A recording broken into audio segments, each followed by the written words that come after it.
We got you on the list now, motherfucker. You you're just made the list. Like, you see all these fucking all these kids. You're like, oh, you're on the list for this pedophile island. So are you not gonna do that thing? This is like where I don't know. I feel like when you have a billion though, now you can start fucking with stuff. Like if I had $1 billion, I hire a private army. We're dropping in like the SEAL Team 6, bro. Because you already know this. Money's not real. So with that being the case, although in theory they may have given you this billion, but if they're able to give you this billion, how much money do they really have? Fair, but no. But imagine if it's the Rothschilds who come in, or the Vanderbilts. You're fucked.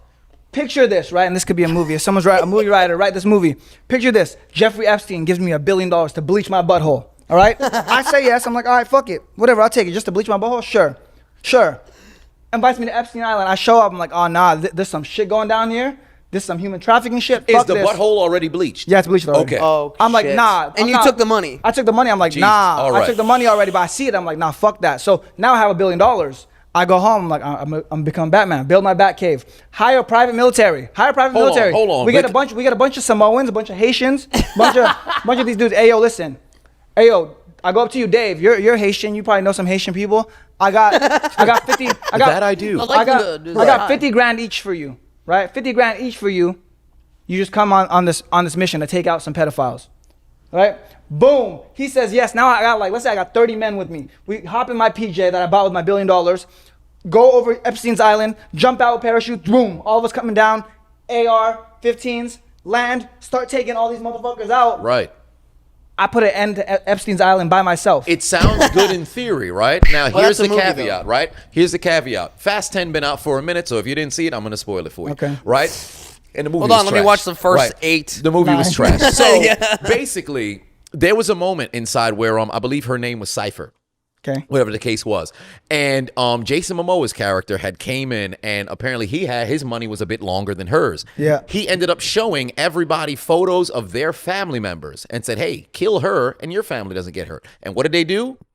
Turned the gun on her. They started working for him reluctantly, right? In order to protect their families. And if anything happened to him, their families are finished, right? Right. The same thing can happen in this scenario. You have this $1 billion, right? Where's the $1 billion stored? Remember what happened with Kanye? It's a different situation where if JP Morgan, oh, well, there goes your money, right? So if, let's just say you have $1 billion in cash, that's great. Where are you going to hide $1 billion to where they can't touch it? Then furthermore, you get, let's say you recruit me, you recruit my Haitian fellows, you recruit the Samoans, the Tongans, all of the other people. Maybe not getting any of the Asians, because apparently, according to you, they're not very good. Weakest ones. You have the ninjas or whatever, but they can't dodge bullets. So one way or another, you recruit everybody to be a part of this, coalition, this militia per se, to go and take out these pedophiles, right? We all pull up to the island, and upon arrival, here's a loading screen that is up on the board with all of our families up there. Hey, so you guys came over here to eliminate us. You take us out, we're taking out your loved ones, so you have nobody to go back home to. What percentage of people do you think will still go forward with it?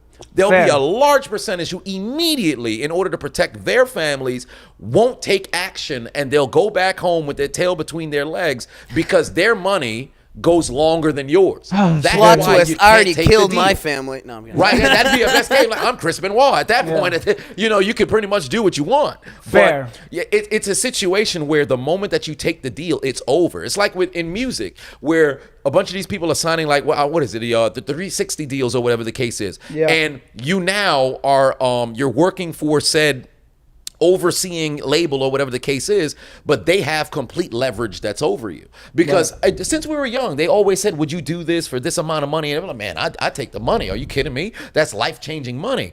The problem is on the back end. On the front end, you get the money, but this person, you're indebted to that person forever. Yeah. Because think about it. Somebody hands you $1 billion.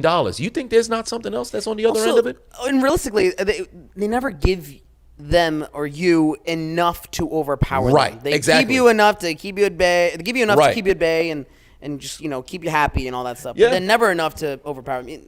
Dude, Soros is a weird entity. Like, he is so scary. He's attached to a lot of different things. Like, if we didn't want to go into, like, even with what happened with Black Lives Matter. Soros. I went to my first, I was out there in the protest in 2020, not because I'm like, man, I'm so fed up, I got to get out in the streets and take to the streets. By the way, sorry, I was so liberal, I almost bought a Black Lives Matter shirt. Oh, Lord, yeah, you might want to, I would say resell it. And that was only 3 years ago. You post a black screen? Yeah. You post a black screen on Instagram? Oh, my black God. screen. Oh, I black didn't screen do on it. Instagram? I did the black screen. You were in there. Because I support the saying and the theory. I don't support the organization. I said it even back then in 2020. Because here's what bothered me the most. And I already knew this from when I was in college, because what ended up doing the shift for me was what happened with Alton Sterling, with that particular shooting, where everybody, what was that one? So essentially it was out in I forget was it Ohio? Oh, I forget where it was, but apparently there was like a firearm in which he had in his pocket. No, I think he had reached for it, and they had like testimonials or like video, whatever the case was, and everybody kind of went with one story, and then when the facts had came out, it was the other, and nobody came out and said, ah, shit, we fucked up, right? Now, granted, shouldn't have been condemned death, which God, I really wish it was on top of my mind so I could really go into detail about it. But I had remembered when it had transpired, I felt very, very slighted about it, because I was leaning with the populace about what had happened. And then once all of the other information that came out, nobody acknowledged the other end. So when 2020 came around, and I have never been a big proponent of marches, because I think the only thing March does is get you to April. And the biggest issue that I have is in the past it worked because you could affect money. Like with the Montgomery bus boycott, when King, everybody else, they weren't taking the bus. Everybody who was out there wasn't taking the bus. It affected dollars. Now, when the pandemic was going on, you're not affecting dollars or whatever the case is. And now we're all congregated in one area. We're talking about issues. What are the solutions? Yeah. We're just talking. We're all congregated. We all talking, right?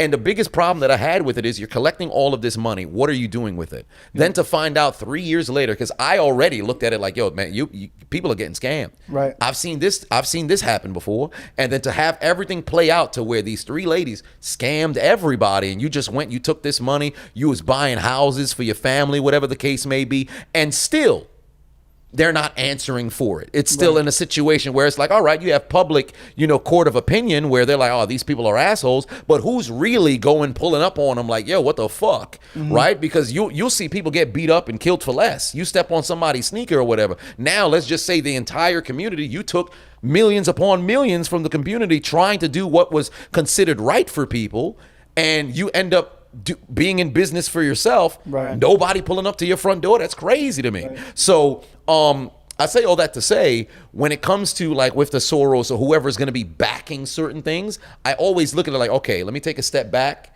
And before I even have either opinion on it or whatever, I just want to review the entire scale of the situation so I can actually have an informed opinion about something versus just being moved primarily about emotion because the populace is saying we're feeling this way about it. Yeah, that's exactly how I operated. I operated pure on just emotion. I was like, yeah, what the fuck? These people are getting slaughtered. And it's like, okay. So how would let's say a regular person's like that, right? How would they flip that switch? Because it seems like when I talk to you now, I never would have guessed. When you said this, I was like shook. I was like, no way.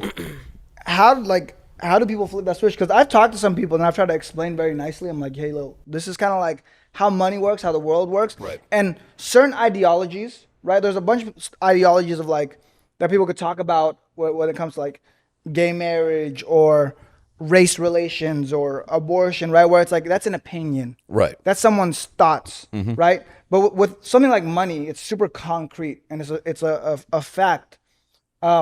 I explain to people like, yo, financially, you should think this way, right? Fuck everything else. Financially, what I do know a lot about, what I can educate you about, you should think like this.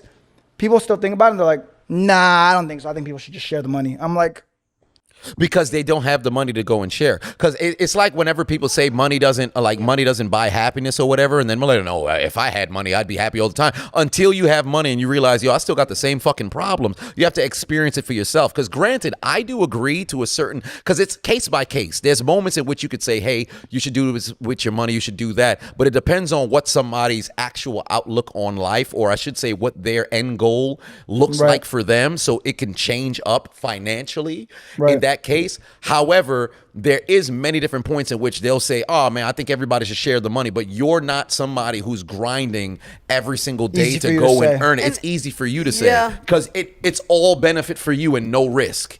If you're somebody who has, you make 400 grand or whatever, and then now you have to share it amongst the group, and let's just say you have to